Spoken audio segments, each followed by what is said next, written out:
We know a lot of you are still planning trips and still trying to decide, do I go to Disney World this year or should I wait until 2021? We got the details today on DFP Guide.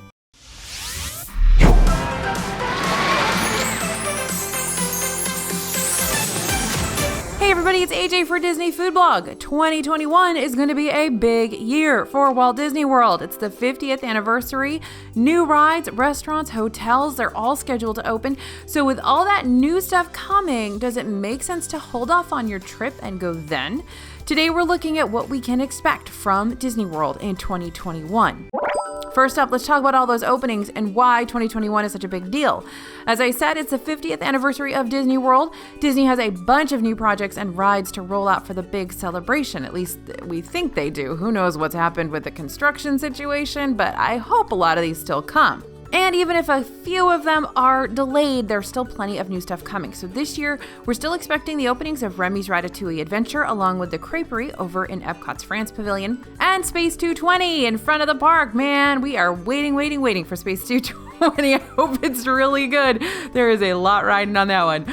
Plus, the new fireworks, Harmonious, will still debut this year, though we're not sure when just yet.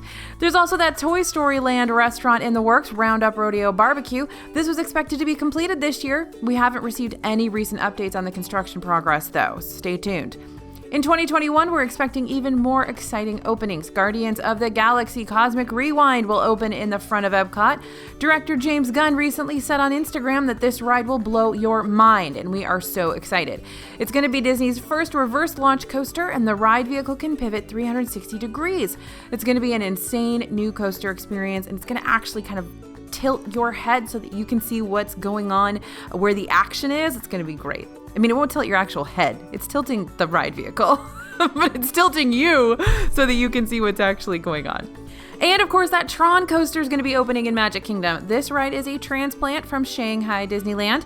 So while we know what to expect, we're still really excited to ride it. It's seriously going to up Magic Kingdom's thrill ride chops as this coaster reaches 60 miles per hour. The Star Wars Hotel Galactic Star Cruiser is also scheduled to open in 2021. Details about this insanely immersive hotel experience are trickling down the pipeline.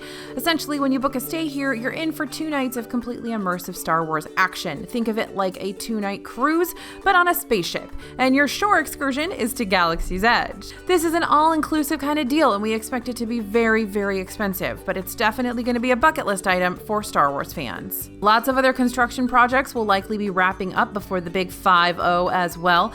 The massive renovation of the entire front of Epcot should be well underway, if not completed, for the anniversary celebrations. This includes a new festival center and a new entrance to the park, along with the Moana Journey of Water walkthrough attraction. The Magic Kingdom entrance should also finally be complete, and guests staying at Grand Floridian may have access to that new walkway to the park that seems to be currently under construction. Disney hasn't announced anything yet, though. So you won't have to worry about confusing park navigation. Seriously, the front of Epcot is a maze of construction walls right now. It is impossible to figure out where you're going. And this is not a deal breaker for an earlier trip, but certainly nicer to experience when everything is finished. All right, construction delays and scrapped projects. So on the flip side, we could see some projects delayed or canceled due to the park closures and a drop in attendance. Looking back to 2001, in that particular recession, we saw huge projects abandoned. Pop Century was planned to have an entire second section of the resort, which was totally scrapped once the theme park attendance dropped post 9/11. The property later became Art of Animation Resort, but it sat empty for years before that. I don't know if you guys remember the legendary years. They were just sitting over there for a very, very long time.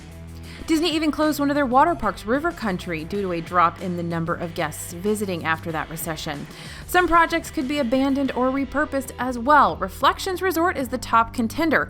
Will Disney be able to fill all those new rooms? And there are already rumors swirling that the resort that just recently broke ground won't be moving forward with construction. Nothing confirmed, though. The Spaceship Earth refurbishment is also on hold for the time being. Now, remember, Disney has not released confirmed information on this, But according to union leaders, the Spaceship Earth refurb is not going to happen quite yet. So we'll be keeping our ear to the ground to get you the details on that. Now, Disney was much more gung-ho with construction projects after the 2008 recession. New Fantasyland was still built, so Disney's likely to continue with large expansion projects in the parks, but they could be delayed a bit. According to USA Today, Disney made costly improvements that resulted in them spending a whopping $3 billion on developing the theme parks, right in the middle of the Great Recession. They're not afraid to drop the cash if it means there's more stuff that people want to make a trip to see, whereas building more hotel rooms may take a back seat. Okay, something else to expect in 2021, there may still be fewer guests. The parks are reopening very soon and people will undoubtedly be returning to Disney World, but probably not in the typical numbers. Analysts predict theme parks may not return to normal for at least 2 years. Numbers will almost certainly be down from the expected turnout for the park's 50th anniversary due to people traveling less frequently or because capacity is still limited. Florida is moving through the stages of their reopening plan, but since visiting theme parks is a higher risk activity, we may see restrictions on the number of people allowed to visit in each day. Prior to the global health crisis, Magic Kingdom had a daily attendance of 57,000 people. It will likely take a while to return to those numbers. And air travel may be limited and international guests may not be able to visit at all. It may take some time for all travel restrictions to lift. Even travelers from Connecticut, New Jersey, and New York are still prohibited from entering Florida without a 14-day quarantine. For international guests, those restrictions may continue for a longer period. So analysts predict air travel could be impacted into 2021, though most routes and airlines could return to normal by the end of the year. So even when travel restrictions are lifted, analysts predict we're entering a recession, which can mean a big drop in attendance for numbers for Disney World.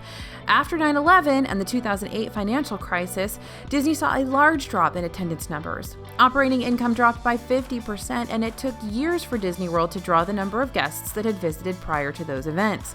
Health concerns aside, people are less likely to travel during a recession. So that, along with reduced air traffic, likely means lower crowds, which might mean we can expect reduced room rates and more promotions. We'll see what happens, because that all depends on whether Disney's limiting capacity long-term or not. Okay, so that leads into our next thing we might expect in 2021. Could we see more discounts? Right now, it seems that Disney is holding back a bit on discounts and promotions. The special offers tab is noticeably less populated on the Disney World website than normal, and room discounts for the summer are less robust than they have been in previous years. 25% through August right now versus 35% last year. When things start to stabilize, Disney may increase the discount offerings to encourage people to come back, though. In 2009, Disney offered tons of discounts to fill rooms to 89% capacity. Bob Iger said, "We made a conscious decision to put in place promotions that would drive attendance. This strategy has had a predictable impact on margins, but it's also had the intended effect on bringing people to our parks." In 2009, they also held a contest for a night in the Cinderella Castle Suite and let guests come to the parks for free on their birthday. That is to say, Disney is willing to drop rates and boost promos in order to get people back to the parks when attendance numbers fall. So it's likely that we'll see some great deals on hotels and packages in 2021 if Disney's no longer limiting capacity on purpose. All right, now the end of the recession could mean a boom for Disney as well.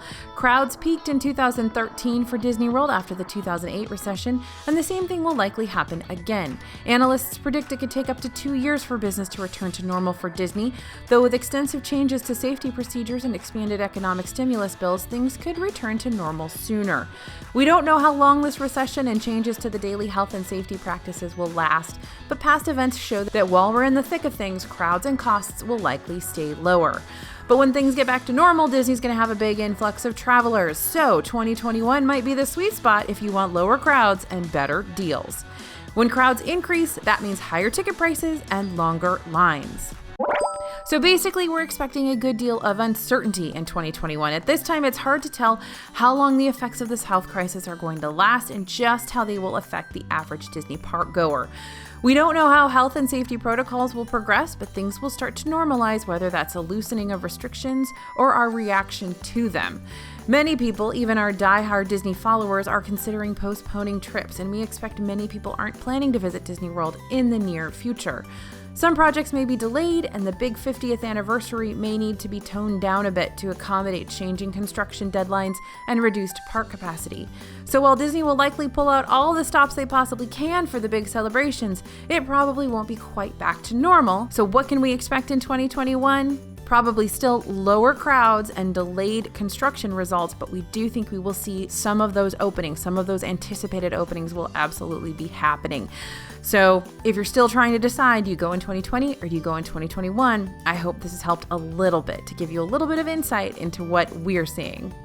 Thank you guys for listening, and thanks for watching. We'd love to have your comments below on what you're expecting to see in 2021. This is AJ for Disney Food Blog, and we'll see you real soon.